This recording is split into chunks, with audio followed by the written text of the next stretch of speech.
Hello, class. Welcome to History 223, the history of medieval Europe. Anytime I teach this class, I think kind of my first responsibility is to justify why you're taking it.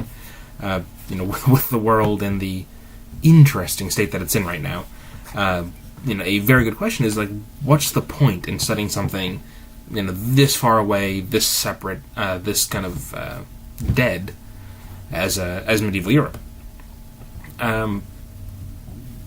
I think it's one of the things that's interesting / terrifying about the present is that we really seem to be renegotiating the fundaments on which our society is built. So with that going on, maybe it behooves us to understand where society comes from. What assumptions do we have kind of baked into us from ancient tradition? And should we can take a look at those and re-examine them? And I think you will find that there are some things about the modern world that can be traced in a pretty straight line either to the medieval period or to the people of the early modern period, the founding fathers, if you will, if you want to look at America, kind of responding to the world that was left behind by the medieval period.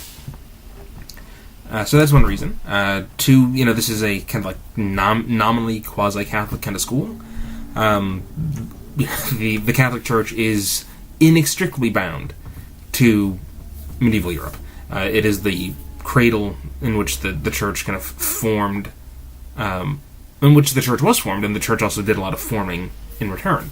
The way that the church is organized, certain Catholic doctrine that goes on to influence Christianity and other religions, even after other Christian sects break off from Catholicism, it can all be tied to specific developments in the medieval period, things that have to do as much with politics and economics as they do with religion and communication with the divine. So if you are at all inclined to study religion or Christianity, you need to have a working understanding of the medieval period. And also, this period still really commands a lot of attention in terms of memory and imagination. The biggest television series in the world right now is Game of Thrones, which is something set in a kind of a medieval fantasy setting. Sure, there's dragons and stuff, and an army of screaming undead, which sadly this course won't have.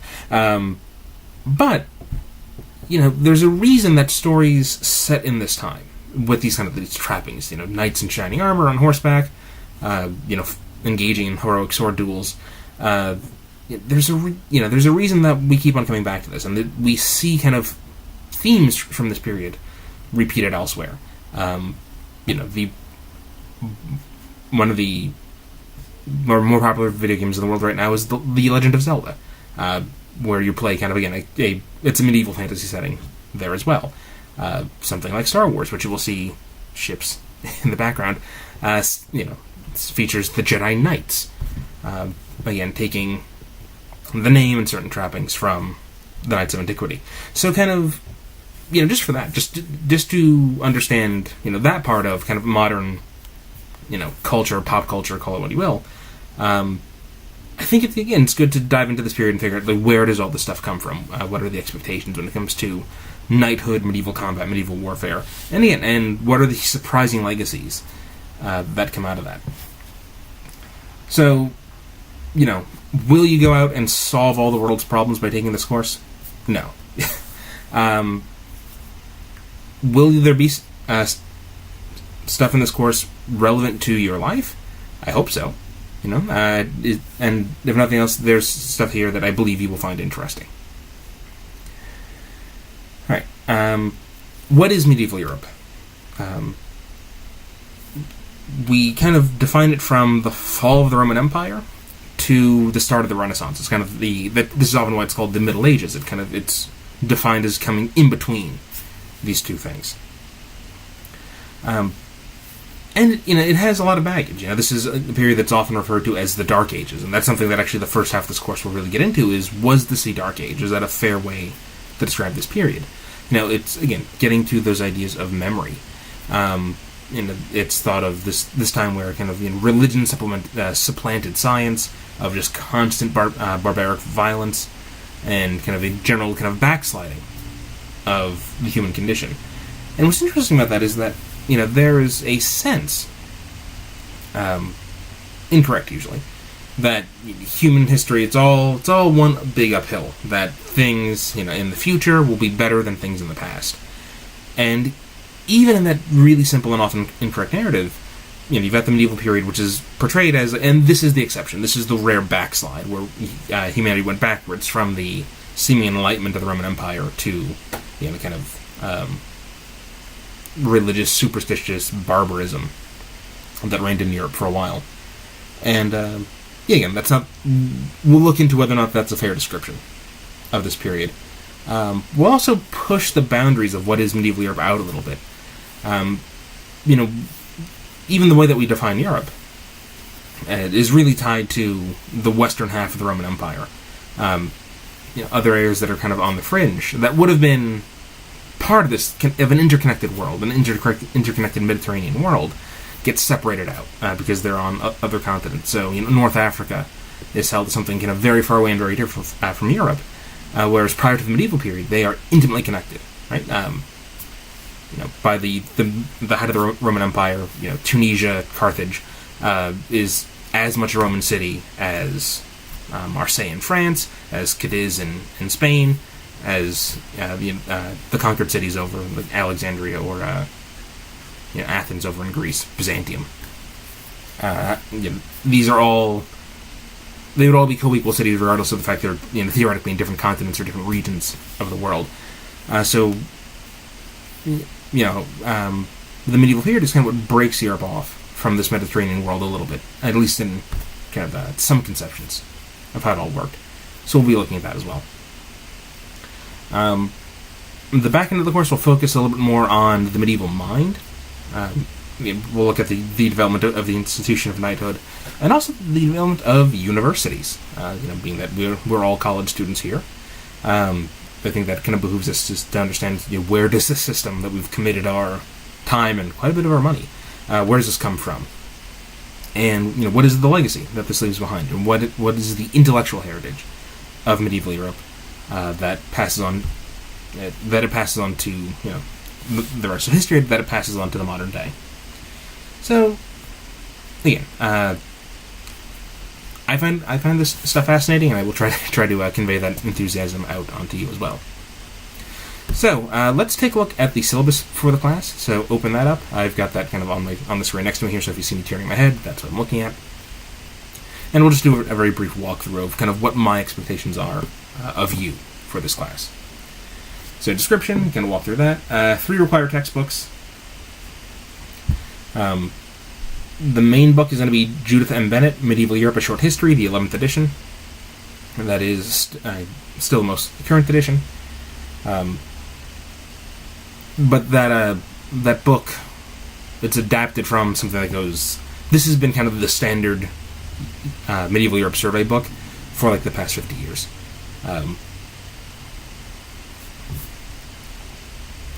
And it's adapted from something that was written by this guy named Warren Hollister, who is still credited as the editor of the source book that I require for this class. And again, we'll be doing... We're not going to read every page of that source book, but it's good to have. It's good to have as a supplement to your reading. That there's going to be primary documents out from that book that we're going to read and reference. So that's what you're going to need for the most part for the main class. And then there's also an independent component for this. All the case sessions have this, if you're just starting off, if you're kind of new to this program. Basically being that there's not enough class time, there's not enough kind of lessons in your average case session. You're assigned to do some work on your own, out on the side. And for this class, I want you to read a book called The Poem of the Cid. It's this ancient, it's not ancient, it's medieval. It's a medieval Spanish poem about this guy named Rodrigo Diaz. No relation as far as I know, though. That would be pretty cool. So Rodrigo Diaz was a knight that was exiled from Castile. There we go. which was the primary Spanish kingdom of the medieval period. It's kind of what the modern state of Spain forms around. So he's exiled for some kind of unspecified offense against his king, and goes out and carves out a kingdom of his own. Just takes sword in hand, gets a couple of his friends together, and goes out and conquers himself a new kingdom. And in this way, it is, really the ideal of knighthood, and particularly Spanish knighthood. That it doesn't matter what kind of trouble that you get in, if you can kill your way to the top, basically.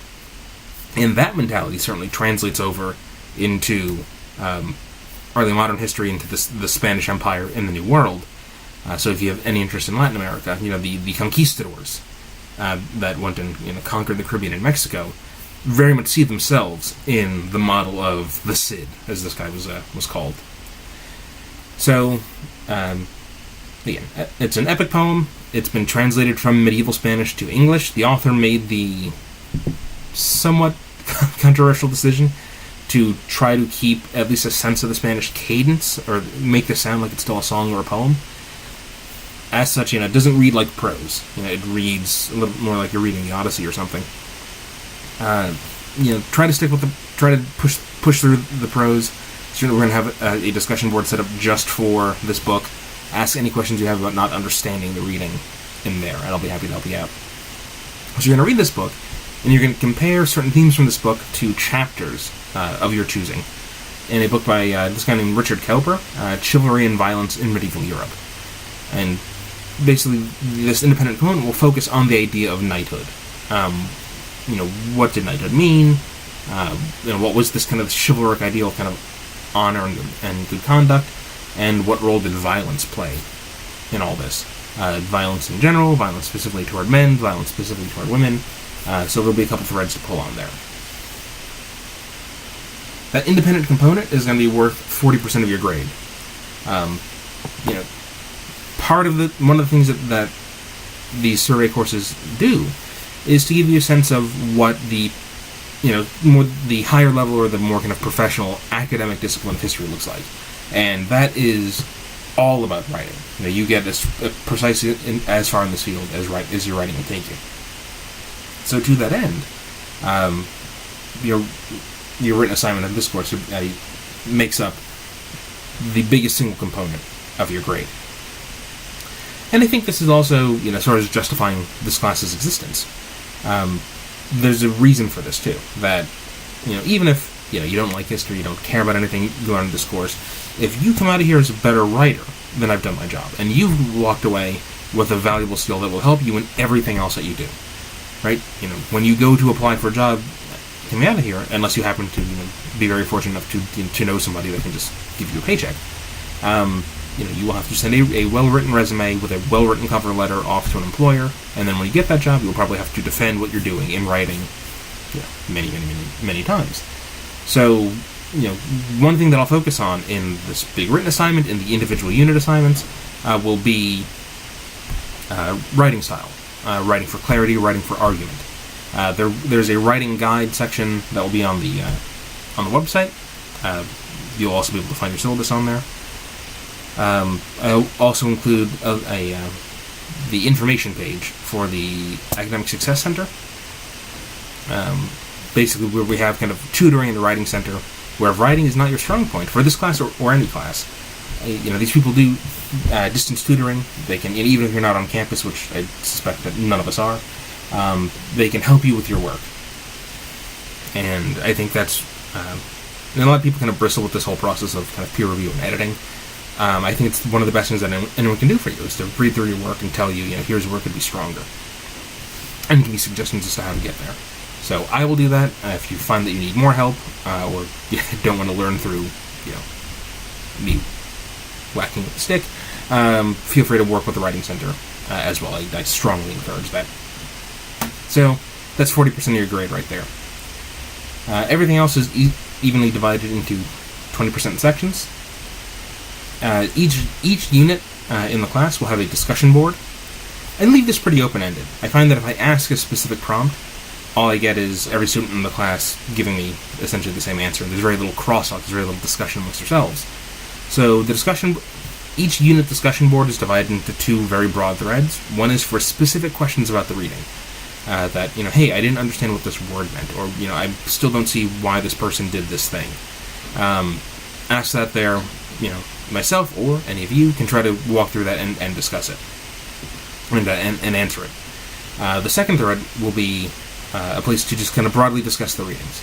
Maybe something that you can try to do here is, what is the narrative of this course? What is kind of the theme or themes that we're playing with here?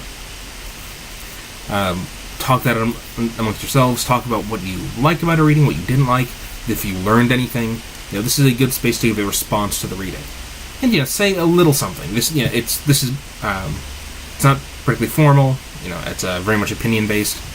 So weigh in somehow, and we can have a conversation from there. I'm looking for you to do this pretty much every day to receive full credit for participation. There are midterm and final exams, together worth 20%. Again, I'm not big on testing for trivia knowledge. If someone pulls a gun on you and threatens, who won the Battle of Hastings? You have bigger problems than not knowing that it was William the Conqueror. Now that we have phones and the internet, we're taking this class online, where you can look up specific stuff. I'm not going to test you on what date did something occur, or who specifically was this guy.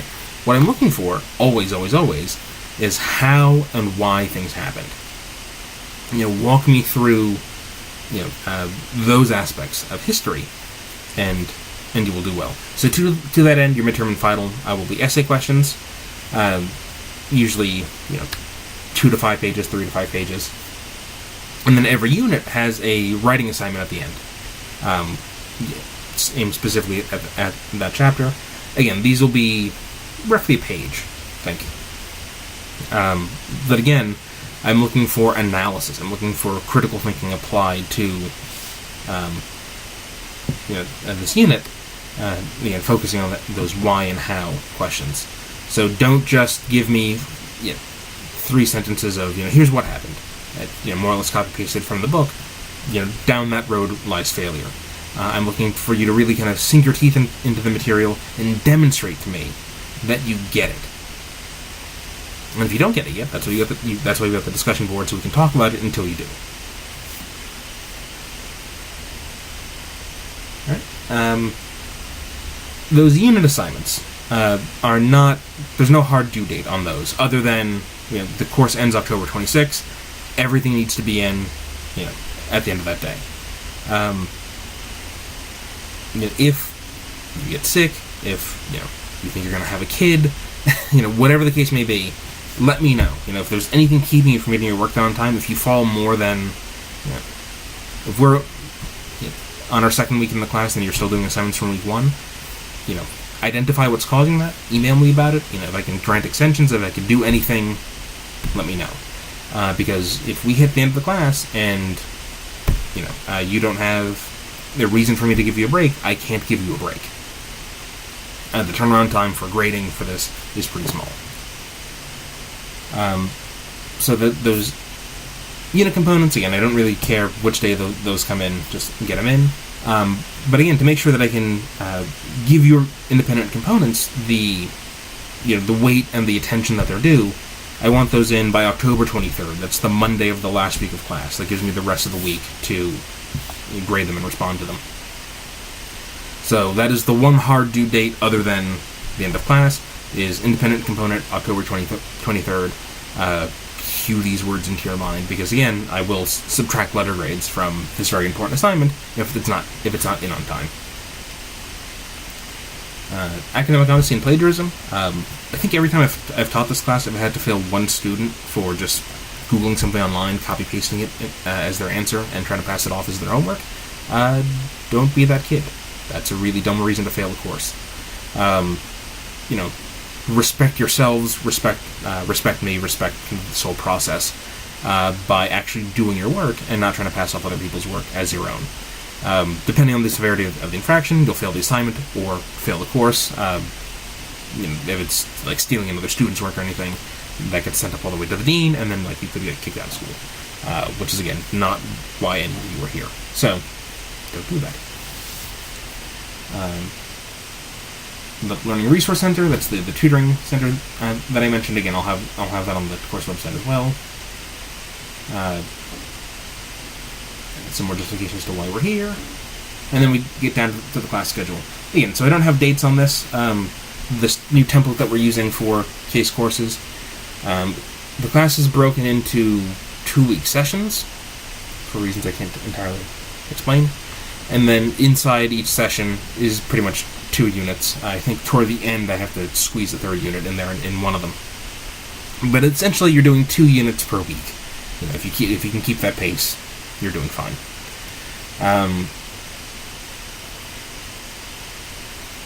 And then each of that is there. There's kind of objectives for each unit on the syllabus. There's also some, there's variations of this on the course website as well.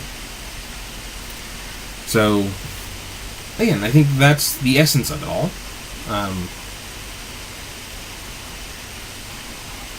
And if you have any questions, if you have any preferences, if any special needs that I need to know about or can accommodate you on, send me an email. Let me know. I work from home. I have a pretty quick turnaround time on electronic communication. So, just please. The more you can communicate with me, the easier the time that we're all going to have here, either through email or through the discussion forums. Okay, so I look forward to working with you all, and good luck.